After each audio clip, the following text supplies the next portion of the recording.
नूर Khan Chaklala airbase तोड़ दिया गया, मुरीद तोड़ दिया गया, सुगुर्दा तोड़ दिया गया, रफीकी तोड़ दिया गया, रहीम यार खान तोड़ दिया गया, जकोबाबाद तोड़ दिया गया, सुक्कुर और भोलारी भी तोड़ दिया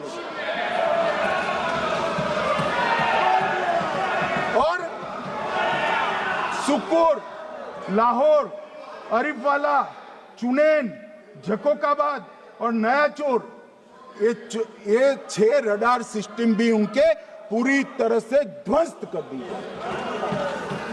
2 surface to air guided weapon Lahore और ओकारा में इनका जखीरा भी समाप्त कर दिया गया।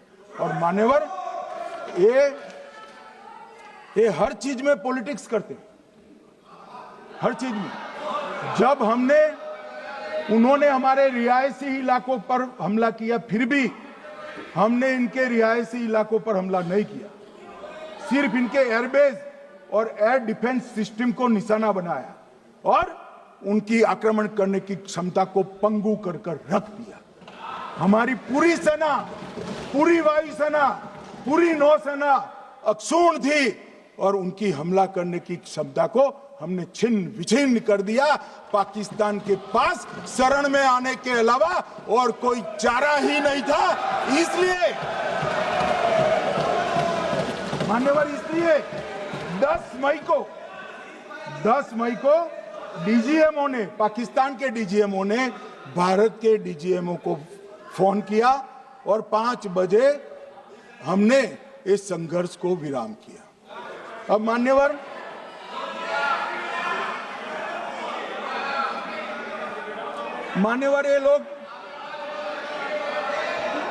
ये लोग कल सवाल उठा रहे थे कि इतनी अच्छी पोजीशन में थे, आपने युद्ध क्यों नहीं किया?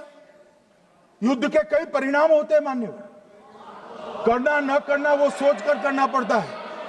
मगर मैं इसी देश के इतिहास से कुछ घटनाएं बताना चाहता हूं। 1948 में मान्यवर, कश्मीर में हमारी सेनाएं निर्णायक बढ़त पर थी। सरदार पटेल ना बोलते रहे, जवाहरलाल नेहरू जी ने एक तरफा युद्ध विराम कर दिया। और मान्यवर, मैं बड़ी जिम्मेदारी के साथ कहता हूं, मैं इतिहास का विद्यार्थी हूं, पाक ऑक्यूपाई कश्मीर का अगर अस्तित्व है तो जवाहरलाल नेहरू जी की ये युद्ध विराम के कारण है। इसका जिम्मेदार जवाहरलाल नेहरू है। मान्यवर, 1960 में सरदार पटेल ने विरोध किया था, गाड़ी लेकर आकाशवाणी तक गए थे, घोषणा न करते, दरवाजे बंद कर दिए थे। मान्यवर, 1960 में सिंधु जल पर भौगोलिक व रणनीतिक रूप से हम बड़े मजबूत थे और उन्होंने सिंधु समझौता क्या किया? 80% भारत का पानी पाकिस्तान को दे दिया। मान्यवर, 62 के लड़ाई की बात मैं बाद में करता हूं।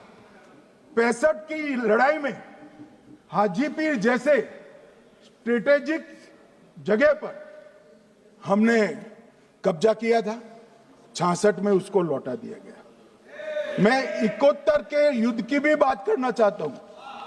मान्यवर, 71 में कल राजनाथ जी ने भी बताया, पूरे देश ने इंदिरा जी का समर्थन किया था। उन्होंने पाकिस्तान के 2 टुकड़े कर दिए। बहुत बड़ी विजय थी भारत की और सदियों तक भारत इस विजय पर गर्व करेगा। हम सब भी करते हैं, हमें कोई आपत्ति नहीं। मगर हुआ क्या मान्यवर? युद्ध की विजय की चकाचौंध में क्या हुआ? 93 हजार युद्धबंदी हमारे पास थे, 93 हजार, और 15,000 वर्ग किलोमीटर क्षेत्र पाकिस्तान का हमारे पास था। 93 हजार युद्धबंदी उस वक्त की पाकिस्तान की सेना का 42% और 15,000 वर्ग किलोमीटर क्षेत्र। मगर शिमला में समझौता हुआ, पाक ऑक्यूपाई कश्मीर मांगना ही भूल गए।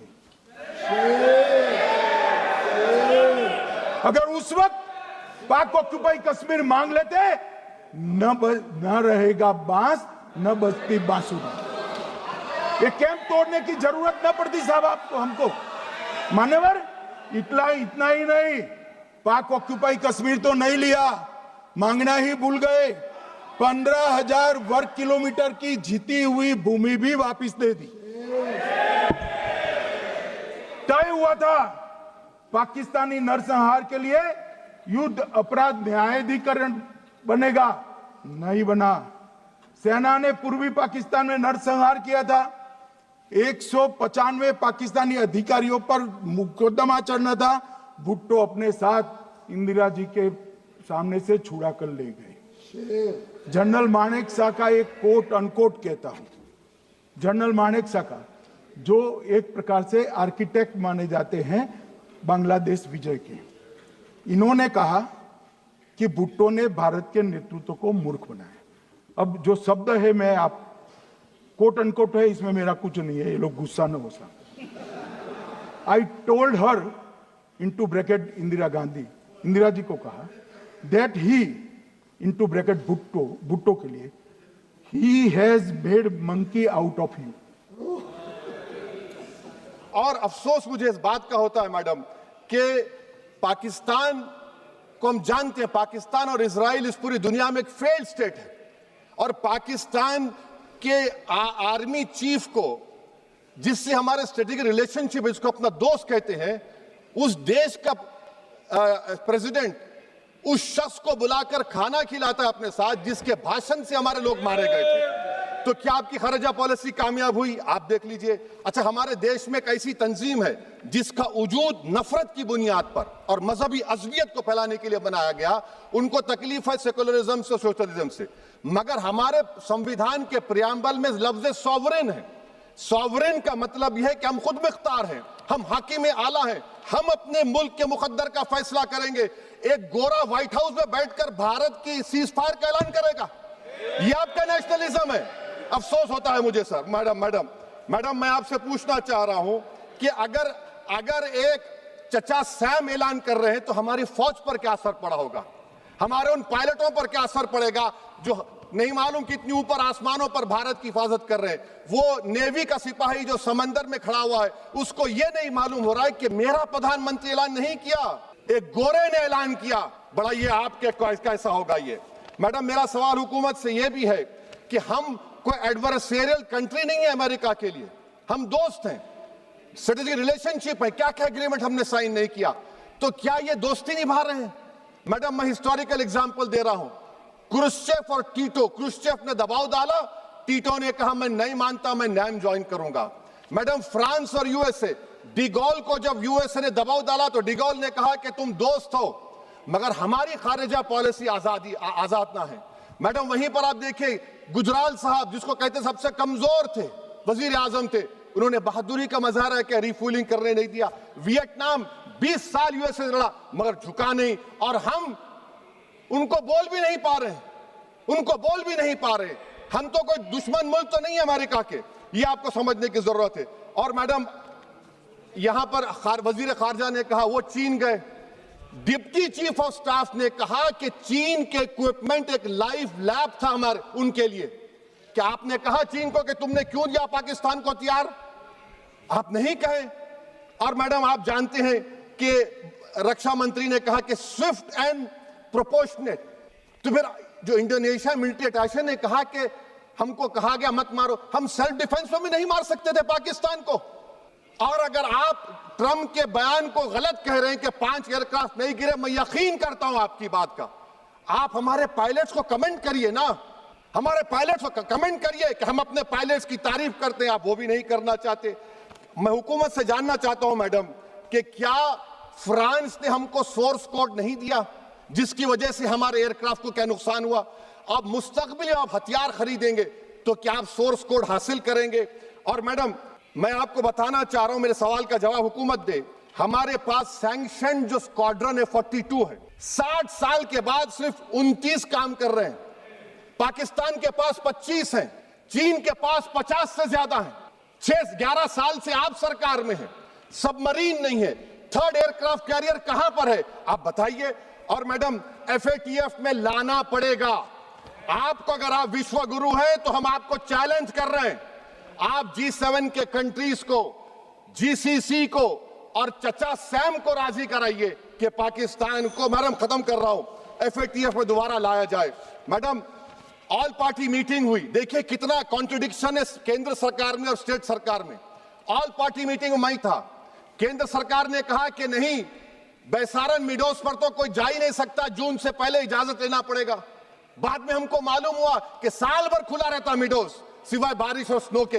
ये कॉन्ट्रडिक्शन है केंद्र सरकार में। वहां पे मैं हुकूमत से मुतालबा करता हूं मैडम आपके जरिए से कि कौमी सिक्योरिटी को, नेशनल सिक्योरिटी को, खारिजा पॉलिसी को, फॉरेन पॉलिसी को राजनीति का मुद्दा मत बनाइए, राजनीति का मुद्दा मत बनाइए। ये हमारे मुल्क में मुफाद होगा, हमारे मुल्क के इत्तेहाद और एकजुटती को आप एक वोट का जरिया मत बनाइए। और मैं एक आखिरी बात पूछ रहा हूं मैडम, क्या चीन ने हमसे कहा था कि सीज फायर कर लो? और कैसे पाकिस्तान ने हमारे पायलट्स की बातों को सुना कि हमारा कम्युनिकेशन एनक्रिप्ट नहीं है? मैडम, आखिर में मैं अपने शेर से इस अपनी बात को खत्म करूंगा कि अपने ही हाथों से सर अपना कटाना है हमें, मादर हिंद पे भेंट चढ़ाना है हमें, किस तरह मरते हैं एहरार वतन भारत पर, ये तमाशा है जो दुनिया को दिखाना है हमें। ये मैं भारत की उस बहादुर फौज के नाम पे करता हूं, मुसल्ह फौज के नाम पे करता हूं। ये शेर कहने वाला कोई बीजेपी का नहीं था, ये शेर कहने वाले का नाम शेर था, शहीद अशफाकुल्लाह। मैं फिर से हुकूमत से कह रहा हूं, पाकिस्तान टेररिज्म करेगा, आप तैयार हो जाइए। आप चीन से मोहब्बत, कितना इम्बैलेंस हुआ ट्रेड का, कितना इम्बैलेंस हो रहा है चीन से। अच्छा, जब गलवान हुआ उस वक्त भी ट्रंप ने कहा था कि मैं बात करूंगा, हमने कहा नहीं बात करेंगे, जरूरत नहीं है। आज ट्रंप हमारे से पहले बोलता है। इज्जत नफ्स भी कोई चीज होती है, इख्तिदार में कोई यहां रहेगा कोई वहां रहेगा, मगर इख्तिदार में इकबाल होना चाहिए। बदबख्ती की बात यह है कि आपने इकबाल को खो दिया। बहुत बहुत शुक्रिया।